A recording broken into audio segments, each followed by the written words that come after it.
Salut à tous, je vais vous montrer comment changer les disques et les plaquettes sur un X3 E83. Dans un premier temps, on va commencer par changer les disques et les plaquettes et regarder si le piston n'est pas grippé.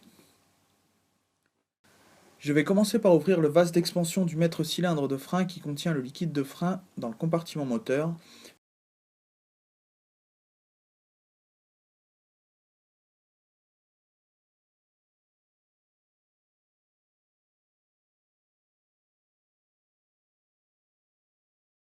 Puis, je vais retirer les deux vis de l'étrier qui le maintiennent en place. C'est des vis de 16 qui sont généralement bien serrées.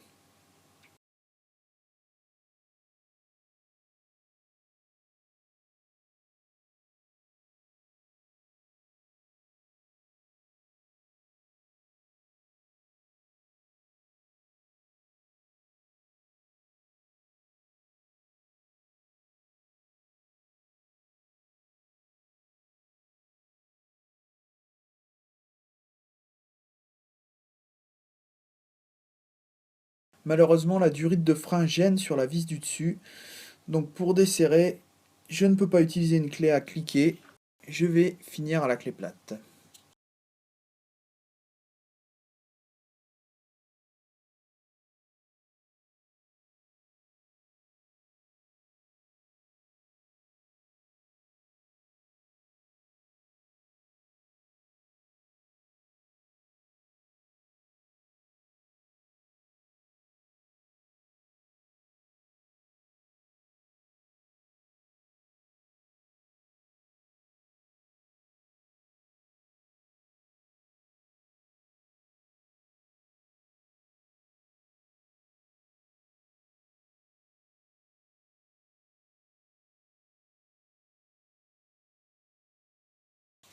Une fois l'étrier desserré, je repousse légèrement le piston en faisant levier sur les plaquettes avec un tournevis ou un pointeau, car le rebord du disque empêche de retirer l'étrier.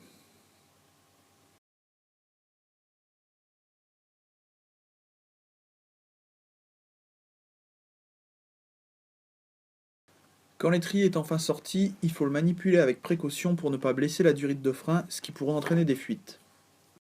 Ensuite, je chasse les plaquettes de leur logement, car avec la saleté, elles sont légèrement grippées. Inutile de forcer.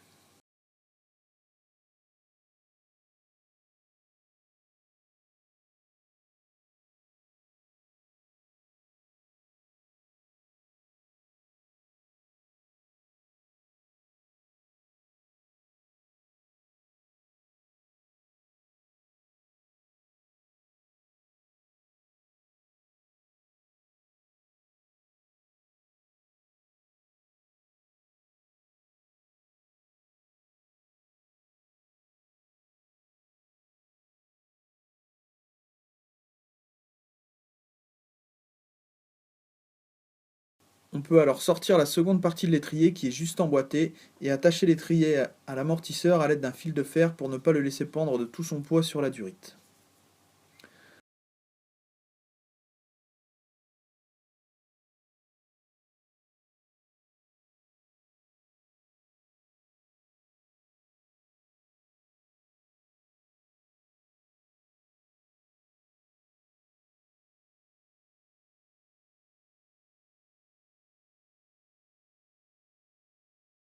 Je vaporise ensuite du nettoie-frein dans le logement des coulisseaux afin de le dégraisser et je passe un coup de soufflette.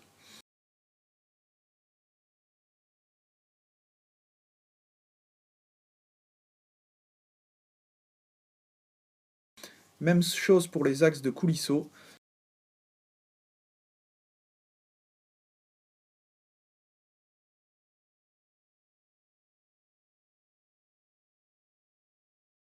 Je gratte les dépôts qui se trouvent dans les logements des plaquettes pour simplifier la mise en place des nouvelles plaquettes à l'aide d'un cutter et je passe un coup de soufflette.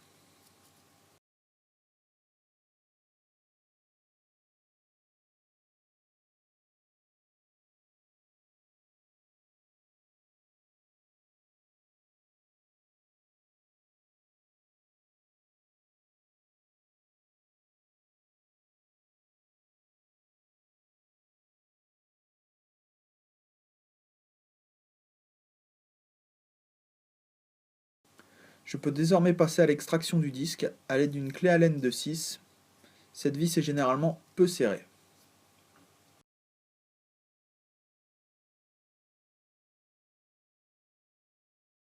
Comme souvent le disque est grippé au moyeu, je vaporise donc du WD-40 et je viens taper légèrement sur le disque pour lui donner un petit choc. Ne faites pas attention à mon outil car j'avais prêté ma massette. Si vous souhaitez réutiliser le disque, placez une cale en bois entre le disque et la massette pour ne pas l'abîmer. Ici le disque est foutu donc pas de souci, je peux taper. Une fois le disque extrait, je souffle et gratte les saletés, puis je viens appliquer de la graisse cuivrée pour éviter que le disque ne se grippe à nouveau et faciliter un prochain démontage. C'est pas la peine d'en mettre des tonnes.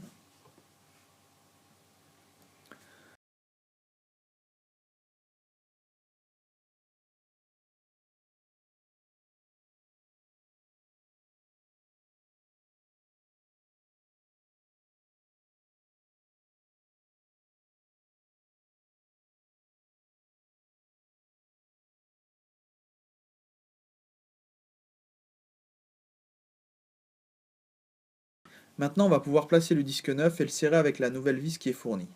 Je mets toujours un peu de graisse sur les filets afin de faciliter un futur démontage. Pas la peine de serrer cette vis comme un fou car le disque tiendra avec la roue et ses vis.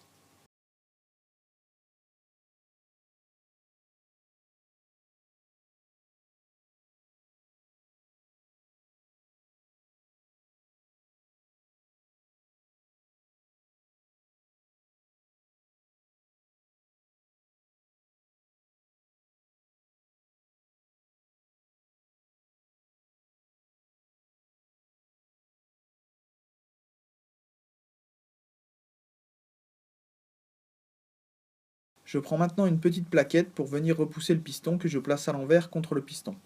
Puis je viens serrer à l'aide d'un serre-joint. Le piston doit coulisser sans trop forcer, sinon ça veut dire qu'il est grippé, il faudra alors le dégripper.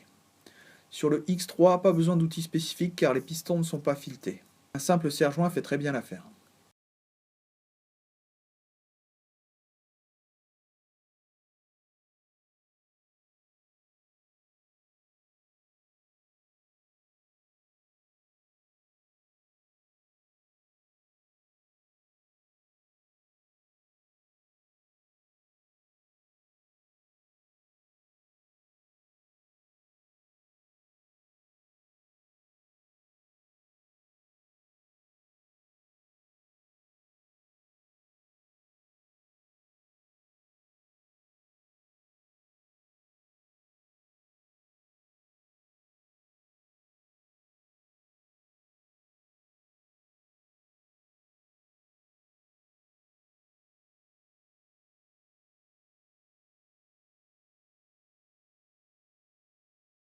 Je peux maintenant prendre les nouvelles plaquettes. J'essaye toujours d'acheter la même marque que les disques, ici c'est Brembo pour pas leur faire de pub.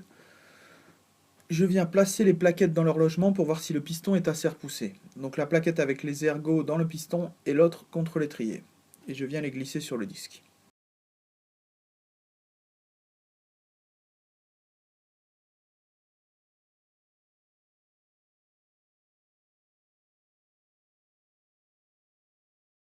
Ici ça rentre parfaitement. Je vais pouvoir remonter l'étrier, je ressouffle les logements des coulisseaux et y dépose une noisette de graisse cuivrée. Je graisse également les axes des coulisseaux. Je n'oublie pas d'étaler la graisse dans les logements. J'utilise ici de la graisse cuivrée car elle résiste à la chaleur.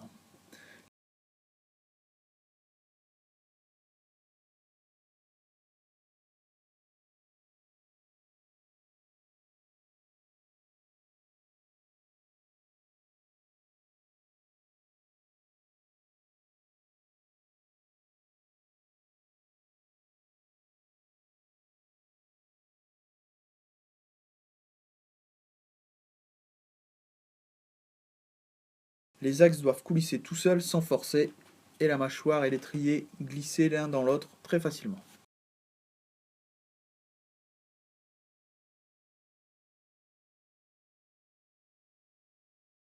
Je viens maintenant placer les plaquettes, toujours la plaquette avec l'ergot dans le piston et la lisse contre l'étrier.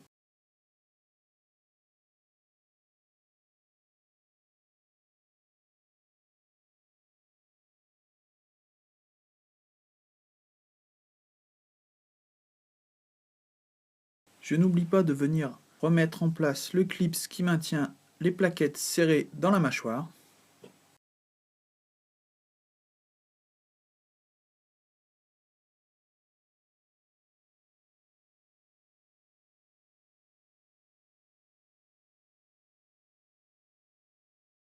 Je peux maintenant replacer l'étrier sur le disque que je vais maintenir avec mon genou pour ne pas abîmer la durite et je viens visser avec les deux vis de 16 qui maintiennent l'étrier que j'ai préalablement graissé. Et voilà, il ne reste plus qu'à passer du nettoie-frein sur le disque pour éliminer les traces de graisse et remonter la roue. Cette opération m'aura pris avec le démontage de la roue un peu moins de 45 minutes.